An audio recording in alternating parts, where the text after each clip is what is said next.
Hey, beautiful people. It's your girl, Rocqi, your revolutionary hippie from Life is Rocqi.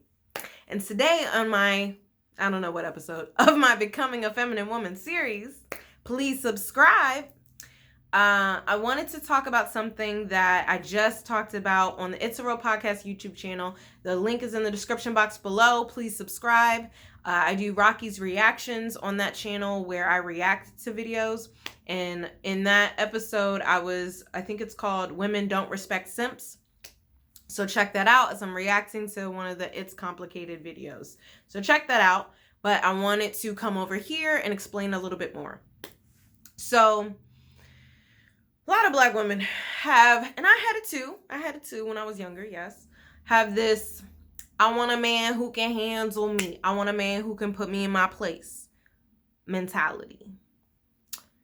And, when I was younger, I couldn't actually explain what that meant. I just knew it when I knew it, and I knew when it wasn't.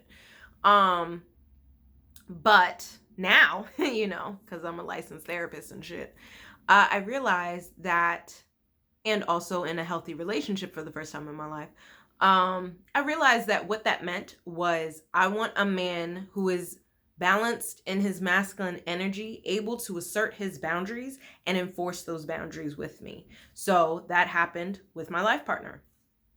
I was combative.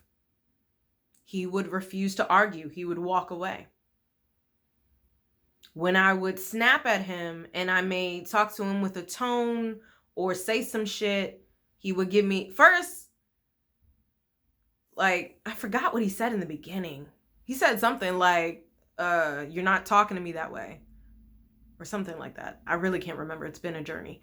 But then it got to a look like my mama's who you think you talking to look.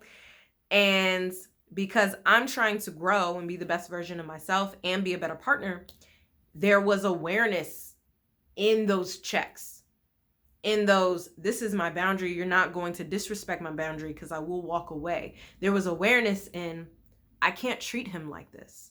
Then there was, I don't want to treat him like this. Like, this is someone I love. Why am I not speaking to him with love?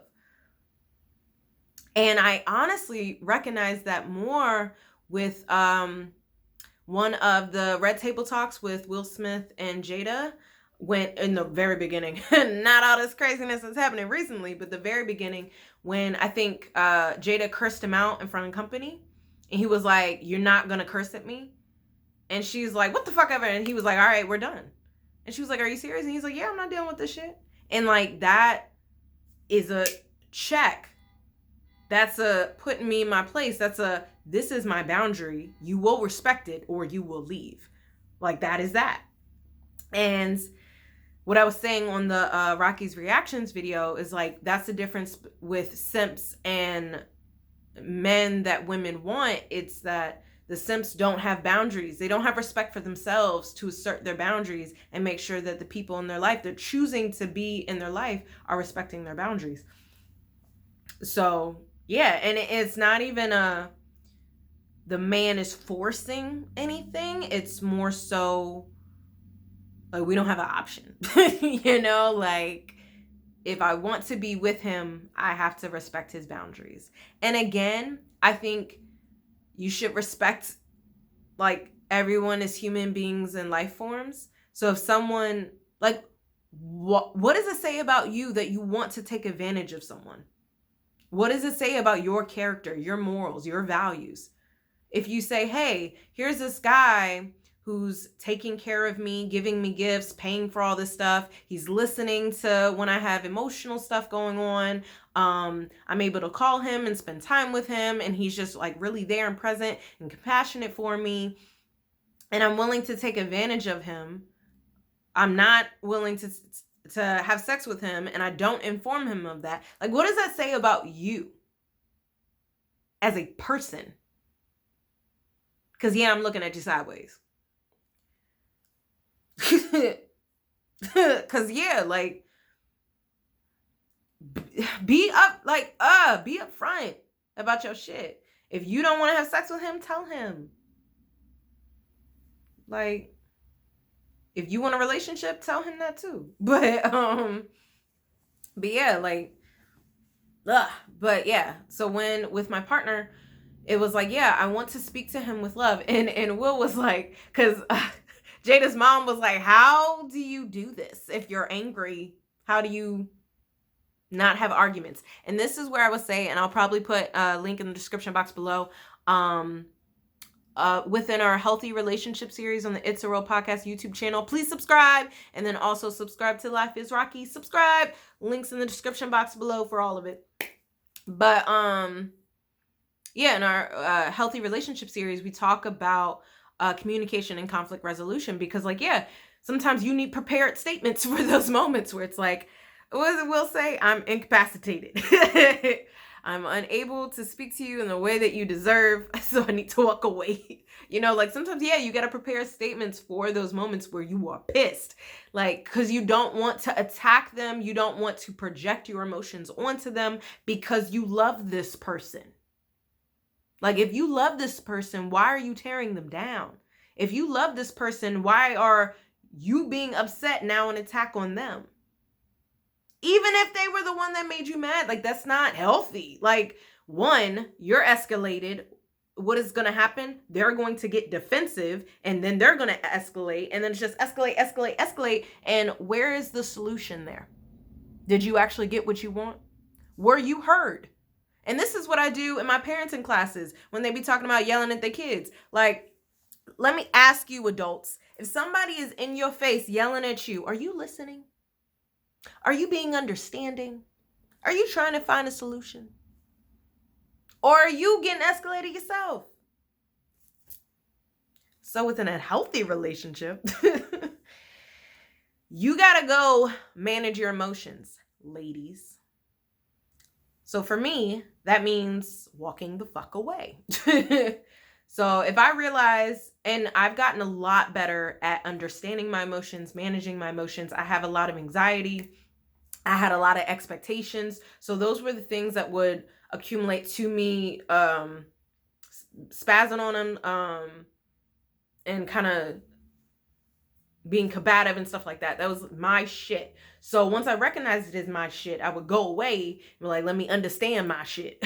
So then I would assess if anything was coming up about past relationships, my parents' relationships, if there was any needs there, what I thought was a solution, if I wanted them to hear my feelings, to be able to explain my feelings without directly expressing them. Like, I had to grow within my emotional regulation, within my healthy emotional expression, within my emotional management, within my communication, within my conflict resolution skills. Like, I had to grow. I didn't have examples of healthy relationships in my life. I had to fucking grow within myself and within my relationship.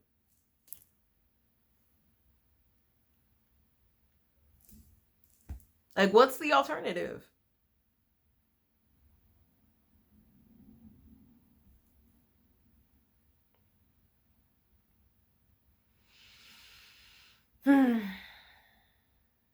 What's the alternative? I wanted a healthy relationship, so I was willing to do the work in order to get there. And now, when I'm upset, I say, hey, I need some space. We schedule time to talk about conflict. Because I don't, like, if it's a mutual conflict, like we both got mad about something, my life partner takes more time to process than I do. And that was something that I had to grow through, because for me, it's like, I want to resolve this because I want to be around you, and I can't be around you if this isn't resolved. So I had to get comfortable with being disconnected from him, which I didn't like at first. Like, this is somebody I love. I don't want to be disconnected from him, especially for like a week, you know? But I had to grow through that, and I had to get comfortable with it, because it's like, and for him, he actually reshaped my perception of it. He was like, yes, we may be disconnected from now, but it's only a matter of time before we reconnect, because we're committed to each other for life. So we gonna get back. We just having a moment. And I was like, oh yeah. And that helped me understand that it's not forever. It's just this moment, and that's okay. And like, I still love him as a person. You know, I still care about him. So that's that picture with the elderly couple on the park bench, and it's raining, and they're sitting at opposite ends of the bench, and the man, and they're both pissed, but the man has the umbrella over his wife. That's how you know, like, marriage, basically. It's like, even when I hate you, even when I don't like you, even when you're getting on my nerves, even when you're annoying me, I still love you. I still care about you. I still want what's best for you. And honestly, that's putting your ego to the side.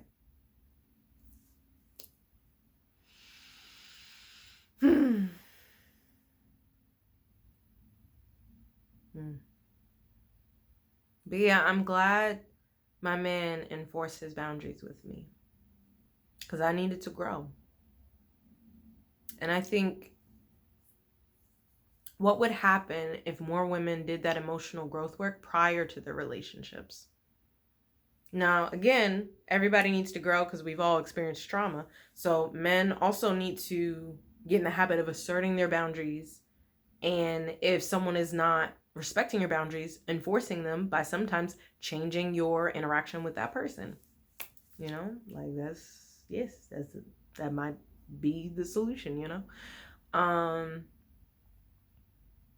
Because, yeah, you shouldn't be in any type of relationship with someone who's repeatedly not making you feel good about yourself, not making you feel good about your interaction with them. Like, let's strive for healthy relationships no matter the form that they're in.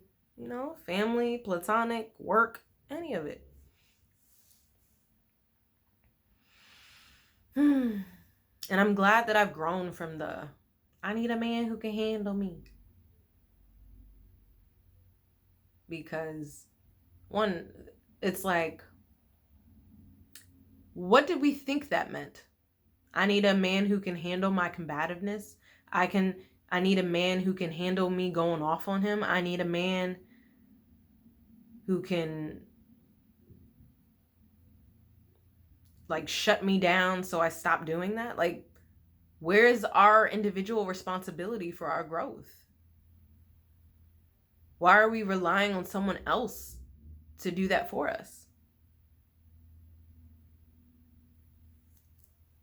These are some things to think about, ladies, you know? Like,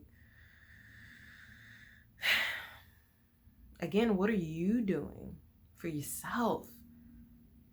For the type of partner or wife that you want to be?